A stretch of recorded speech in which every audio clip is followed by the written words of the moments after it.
रामलला, हम आएंगे मंदिर वही बनाएंगे, जय श्री राम नारे से अस्थायी जेल गुंजा रहा। जिस हिंदू का खून खौले खून नहीं वो पानी है, राम मंदिर के काम न आए वो बेकार जवानी है। ये दृश्य शाहजहांपुर जिले के अस्थायी जेल खाद्य निगम गोदाम का था, जहां पर लखनऊ के छात्र व गोंडा के लाल डॉक्टर शैलेंद्र नाथ मिश्रा निरत रहे। कार सेवकों के हौसले इस तरह हावी रहा कि लखनऊ से अयोध्या के लिए रवाना हुई डॉक्टर शैलेंद्र नाथ मिश्रा को हलवासियों मार्केट रैपिड एक्शन पर फोर्स ने गिरफ्तार कर लिया। यहां से इनकी टीम को सीतापुर जेल भेजा गया, जहां पर जेल फूल रही। यहां से लोगों को शाहजहांपुर ले जाया गया, जहां जेल में जगह नहीं मिली तो खाद्य निगम गोदाम को अस्थायी जेल बनाकर कार सेवकों को रखा गया। वर्तमान में श्री लाल बहादुर पीजी कॉलेज के हिंदी के विभागाध्यक्ष डॉक्टर शैलेंद्र नाथ मिश्रा ने उस समय अस्थायी जेल में कविता लिख करके कार सेवकों को प्रोत्साहित कर रहे हैं। जेल तोड़कर कार सेवकों बाहर निकले, तुम्हें पुकार रही सरयू की जलधारा। श्री मिश्रा उस समय लखनऊ विश्वविद्यालय के मोती महल छात्रावास में हिंदी में पीएचडी कर रहे थे। वर्ष 1989 में यूपी के तत्कालीन मुख्यमंत्री मुलायम सिंह यादव ने घोषणा की, विवादित राम मंदिर का ढांचा को कोई परिंदा पर नहीं मार सकता। युवाओं की धमनिया से खून गर्म हो गया है। श्री मिश्रा बताते हैं कि युवा भगवान श्री राम की जन्मस्थली को मुक्त कराने के लिए कॉलेज व घरों से निकल पड़े। श्री राम के दीवानों की तादाद इतनी रही कि जेलों में हर जगह पर कम पड़ गई। शाहजहांपुर में खाद्य निगम गोदाम में तत्कालीन एमपी संतोष गंगवार, पूर्व मुख्यमंत्री कल्याण सिंह का बेटा राजवीर सिंह, विधायक श्याम बिहारी आदि इस अस्थायी जेल में रहे और श्री राम मंदिर के लिए सब कुछ अर्पण करने को तैयार रहे। गोंडा जिले की सरहद पे स्थित सरजू नदी के तट पर बन रहे भव्य श्री राम मंदिर का उद्घाटन 22 जनवरी को होने जा रहा है। उस संबंध में सबने अपना अपना सहयोग किया है। उसी में से हमारे साथ दैनिक भास्कर कार्यालय में डॉक्टर शैलेंद्र नाथ मिश्र जी मौजूद हैं।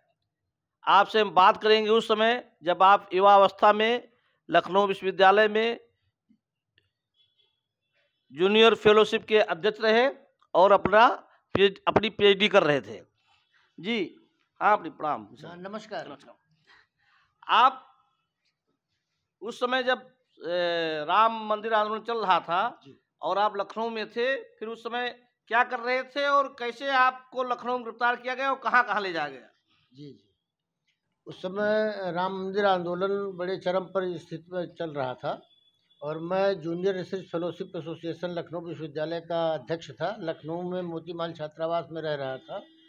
हम अपने 75 साथियों के साथ एक दिन गोमती नगर तक राम जो है कार्य के लिए, कार सेवा के लिए निकले हुए थे और किसी संगठन में ना होते हुए किसी पार्टी से जुड़ करके मैंने ये काम नहीं किया था। एक स्वतंत्र निर्णय था हमारा कि हम सब लोगों का एक दायित्व बनता है कि हम इस प्रक्रिया में और इस आंदोलन में अपनी भूमिका का निर्वहन करें।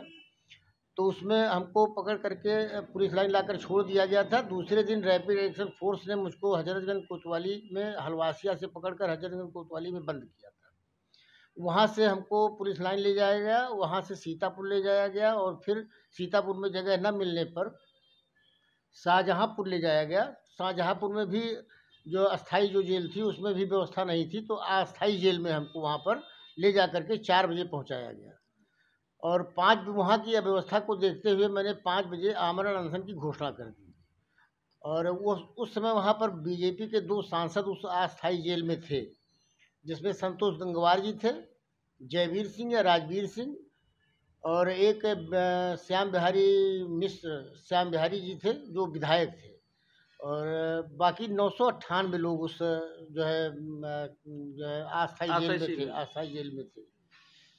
तो सूचना जब पहुंची अधिकारियों के पास और सांसदों के पास तो 7 साढ़े 7 बजे हमारे पास लोग आए और कहे कि रात में सीतापुर में लाठीचार्ज हो गया है, कई लोगों की जो है आँखें वगैरह फूट गई हैं और आप आमरण अनशन ना करिए। तो हमने कहा भाई हमारे साथ 75 लड़के हैं, 2 बसों में हम लोगों को लेकर के जाया गया था लखनऊ से, तो कैसे इनकी व्यवस्था होगी? तो कहा जाएगी आप आमरण अनशन छोड़ दीजिए। लेकिन हुआ यह कि 9 साढ़े 9 बजे तक हमारे पास खाद्य सामग्री पर्याप्त मात्रा में अलग अलग जगहों से आ गई वहाँ पर और फिर मैंने आमरण अनशन छोड़ करके और उन लोगों के सहयोग में लग गया। फिर वहाँ पर शाम को एक दिन तीसरे दिन वहाँ पर एक शाखा लगी हुई थी जिसमें मैंने एक लंबी कविता जो है पढ़ी हुई थी, वहीं वहीं लिख करके कि कार से को जेल तोड़कर बाहर निकलो, सरयू की जलधारा तुम्हें पुकार रही है। तो लंबी कविता है ये। और फिर इससे बड़ा वहाँ पर जो है एक ऐसा वातावरण बन गया था कि उन लोगों को शांत कराना बड़ा आवश्यक था।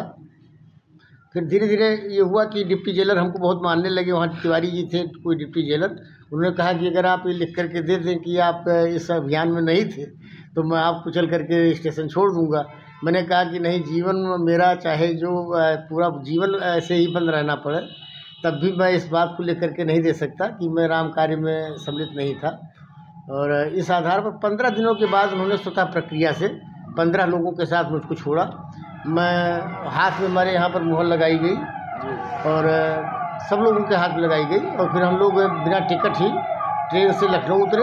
लखनऊ उतरने पर जो भव्य स्वागत हुआ, क्योंकि टिकट था नहीं, तो रेलवे स्टेशन पर जब रोका गया तो जितने कर्मचारी थे वहाँ पर टिकट चेकिंग करने वाले लोग, उन लोगों ने बंद मक्खन चाय पिला करके और टेम्पू करके हमको हॉस्टल छोड़वाया। तो आपने कि हम राम मंदिर आंदोलन से लौट के आ रहे हैं, वो वही निशानी थी, क्योंकि मुहर लगी हुई थी। हम लोगों ने पूछा भी था कि आखिर कैसे हम जाएंगे बिना टिकट, तो कहा कि ये जो मुहर लगी हुई हाथ में आपके, यही आपकी निशानी है और यही टिकट भी है। तो फिर हम लोगों को उन्होंने जो है ट्रेन में बैठा दिया था और हम लोग लखनऊ आए। लखनऊ से फिर हम अपने छात्रावास चले आए। तो बड़ा अच्छा लगा कि जो है एक उस समय एक ऐसा आंदोलन था जो आज साकार हो रहा है एक भव्य और दिव्य श्री राम जन्मभूमि मंदिर के रूप में। और बड़ा संतोष है मन को कि ये एक पवित्र काम जो पूरे दुनिया के लिए है, विश्व के लिए है। और राम किसी एक के नहीं है, पूरी दुनिया के हैं। और अब उनकी महत्ता का जो विस्तार हो रहा है और जो लोगों के हृदय तक उनकी पहुंच बन रही है, भारतीय जनता पार्टी के नाते नहीं, केंद्र सरकार, भारतीय संस्कृति के नाते। हाँ, भारतीय संस्कृति के नाते। और केंद्र सरकार और उत्तर प्रदेश सरकार ने हमारे आदरणीय प्रधानमंत्री नरेंद्र मोदी जी और हमारे आदरणीय मुख्यमंत्री योगी जी के नेतृत्व में जो ये अभियान चल रहा है, मुझे लगता है कि दुनिया का ये एक अद्भुत और अलौकिक और दिव्य स्थान जो श्री राम की मर्यादा के अनुरूप होगा, उस तरह का जो है इस तरह का काम चल रहा है वहाँ पर। तो आपने एक जो पहल किया, कदम उठाया, उससे अब आपको कैसा महसूस हो रहा है? बहुत अच्छा लग रहा है, बहुत अच्छा लग रहा है। क्योंकि पारिवारिक पृष्ठभूमि राजनीतिक होते हुए भी प्रतिवर्ष हमारे परिवार के द्वारा रामलीलाएँ कराई जाती थी। और परिवार में हमारे पिताजी को राम रक्षा स्तोत्र याद था और उनका एकमात्र जो प्रिय ग्रंथ था रामचरितमानस था। तो राम को लेकर के ये था कि परिवार में भी किसी तरह का कोई हमको, भले ही नौकरी वगैरह ना मिले जेल जाने के कारण, लेकिन कोई मन में शंका नहीं थी कि परिवार में हमारे कोई रोकेगा। तो बड़े मुक्त भाव से मैंने जो है इस काम को अंजाम दिया। और अच्छा लगा कि हमारे हॉस्टल के लोगों ने बड़ा सहयोग किया। हमारे वार्डन ने 4 सालर थे, उनके द्वारा अच्छी धनराशि और हमारा कपड़ा लत्ता सब वहाँ से भिजवाया था। अच्छा। और फिर जो है वो वापस चले आए थे, लेकिन मैं तो चूँकि निरुद्ध था तो मैं 15 दिन के बाद निकल पाया वहाँ से। फिर आपके घर वालों को कैसे सूचना मिली? उस समय तो ना टेलीफोन सब था। घर वालों को कोई सूचना नहीं मिल पाई थी। अच्छा। क्योंकि परिवार लखनऊ में, हमारे बड़े भाई यूनिवर्सिटी में ही थे, तो उनको जानकारी हो गई थी। बाकी परिवार तो इस तरह से स्वतंत्र किए हुए था कि मैं अगर कोई ऐसा सार्थक निर्णय लेता हूँ तो उसमें मेरे पिताजी का बड़ा हस्त रहता है।